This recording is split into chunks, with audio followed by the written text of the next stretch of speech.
ಮತ್ತೆ driver phone switch off ಅಂತ ಬರ್ತಾ ಇದೆ.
ಜಾನ್ವಿ ಟ್ಯಾಕ್ಸಿ ಸಿಕ್ತು.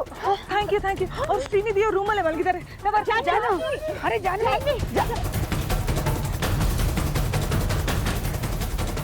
ಲಲಿತಾ ಅವ್ರು ಬುಕ್ ಮಾಡಿರೋ ಟ್ಯಾಕ್ಸಿ ಇದೆ ಅಲ್ಲ, ಹೊಡಿ ಹೇಳಿದ್ ಕೇಳಿಸ್ಲಿಲ್ವಾ? ಬೆಂಗಳೂರಿಗೆ ತಕ್ಷಣ ಹೊಡಿ. ಆಗಲ್ಲ. ಯಾಕೆ?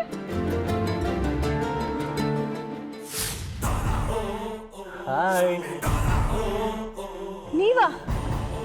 ಹೌದು, ನಾವೇ.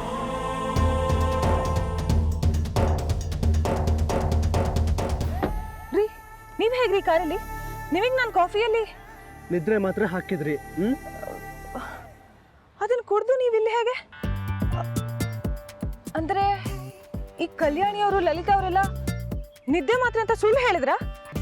ನಿಮ್ ನಾಟಕದಲ್ಲಿ ಇವರೆಲ್ಲಾನು ಶಾಮಿಲ್ಲ? ರೀ ಒಂದ್ ನಿಮಿಷ ಒಂದ್ ನಿಮಿಷ. ಇದ್ರಲ್ಲಿ ನನ್ನ ಜೊತೆ ಅವ್ರು ಯಾಕ್ರಿ ಶಾಮಿಲ್ ಆಗ್ತಾರೆ? ಅಲ್ಲ, ಇಷ್ಟು ದಿನದಲ್ಲಿ ಒಂದಿನ ಆದ್ರೂ ನನಗೆ ಮುಖ ಕೊಟ್ಟು ಮಾತಾಡಿಲ್ಲ ನೀವು. ಇವತ್ತು ಇದ್ದಕ್ಕಿದ್ದಾಗೆ ಪ್ರೀತಿ ಉಕ್ಕಿ ಬಂದು ಕಾಫಿ ಕೊಡ್ತಿದ್ರ ಅಂದ್ರೆ ಯಾರಿಗೆ ತಾನೇ ಡೌಟ್ ಬರಲ್ಲ ಹೇಳಿ? ಮೊದಲೇ ನಾವು ಇಂಟೆಲಿಜೆಂಟ್, ಗೊತ್ತಲ್ಲ? ಅಂದ್ರೆ ನೀವು ಕಾಫಿನ ಕುಡಿಲಿಲ್ಲ.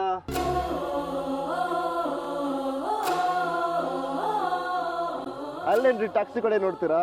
ನಿಮ್ ಪ್ಲಾನ್ ಫ್ಲಾಪ್.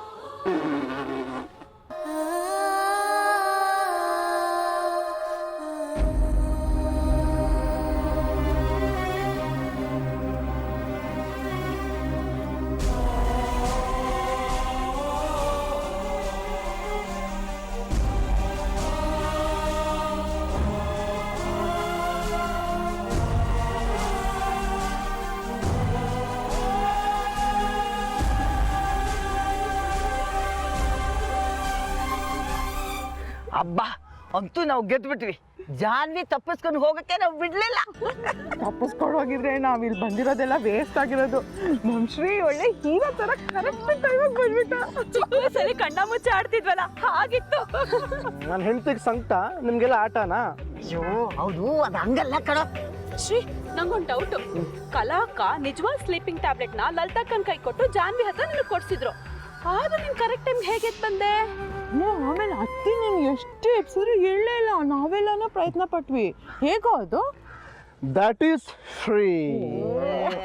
ತಗೋಬೇಡ್ವಾ, ಅದೇನು ಅಂತ ಹೇಳು.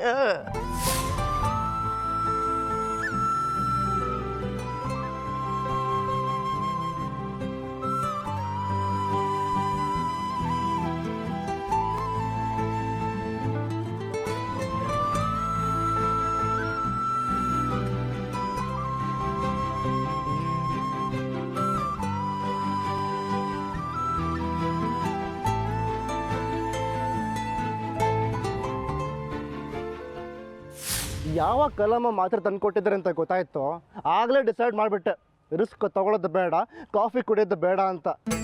ಚಾನ್ಸ್ ಸಿಕ್ಕಿದ ತಕ್ಷಣ ಆ ಕಾಫಿನ ಸೈಲೆಂಟಾಗಿ ಚೆಲ್ಬಿಟ್ಟೆ. ಕಲಾಕನ ಚೆನ್ನಾಗಿ ಅರ್ಥ ಮಾಡ್ಕೊಂಡಿದ್ಯಾ ಬಿಡು. ಸಾರಿ ಕಣೋ ಶ್ರೀ, ನಿನಗೆ ಗೊತ್ತಲ್ಲ ನನ್ನ ಪ್ರಾಬ್ಲಮ್ಮು.